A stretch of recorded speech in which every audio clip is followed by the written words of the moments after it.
हम अजनबी ही अच्छे थे।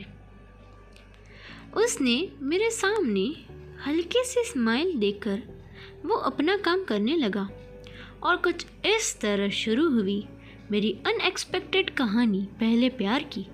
वो भी कुछ ऐसे समय पर जब मैं चाहती कुछ और थी अपनी लाइफ से, लेकिन हमेशा से चलता तो सिर्फ उसका ही है जिसके आगे किसी की भी नहीं चलती।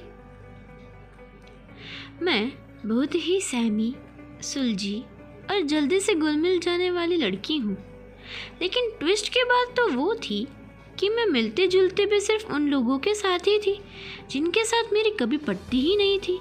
पता नहीं आज ये बात मेरे गले के नीचे ही नहीं फिसलती कि मैं ऐसी क्यों हूँ।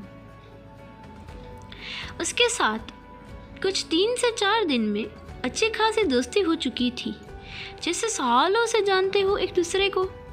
एक दिन उसने पूछा, क्या नंबर मिल सकता है तुम्हारा? हैं? क्या? थोड़ा सोचने और हिचकिचाने के बाद खुद से ही बोला, नंबर ही तो है, दे देती हूँ ना। वैसे कहते हैं ना, गलत विचार पहले आते हैं, और मैं भी थी तो इंडियन ही।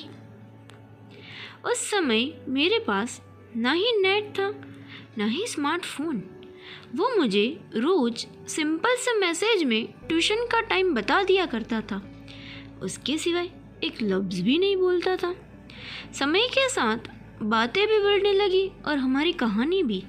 मैं शायद आ गई थी उसकी लाइक लिस्ट में। बातें ही थी जो हम दोनों को अपना सा महसूस करवाती थी। अब एक सहमी सी लड़की एकदम से बॉम्ब की तरह उसके सामने फटने लगी थी। हम दोनों को धीरे धीरे आदत से लगने लगी थी। झगड़े भी हुए, लेकिन रात के बाद तो कभी भी नहीं चले।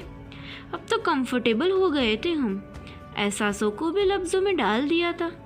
अब तो मिलने भी लगे थे चुपके चुपके, लेकिन चुपके से मिलने का मज़ा ही कुछ अलग होता है।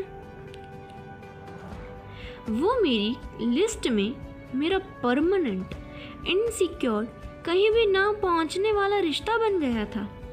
अब मैं अकेली नहीं थी। आज तक मालूम ही नहीं था अकेले रहना होता क्या है।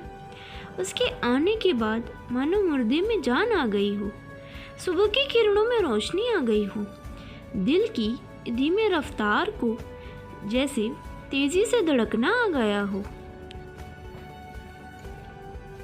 आज तक मैं थी, लेकिन मालूम ही नहीं था कि मैं कहाँ थी। अभी तक बीत जाते थे 24 घंटे, अब एक एक मिनटों से पहचान होने लगी थी। होती रहती थी बातें, पूरे दिन पूरी रात। अजीब तो ये था कि कहाँ से आ जाती थी इतनी सारी बातें। अपने काम में इतना बिजी होने के बावजूद न कभी वो बिजी था न कभी मैं, न कभी उसे मेरे समय पे बात करनी पड़ी न कभी मुझे उसके समय पे। कहते हैं ना, जब एहसास दोनों तरफ हो तो एफर्ट्स कम डालना पड़ता है, तब समय नहीं निकालना पड़ता है। समय खुद कुछ पल तोहफे में दे देता है। कभी वो मुझे अपनी कहानी के मोड़ सुनाता, तो कभी मेरी चींची से लगातार बातें सुनता। मालूम होता है मुझे सो ही जाएगा वो मेरी बातों को लोरी की तरह समझकर, पर सोएगा नहीं जब सुलाऊं मैं उसे गा के लोरी प्यार से। क्या बोला मैंने? कहाँ थी मैं?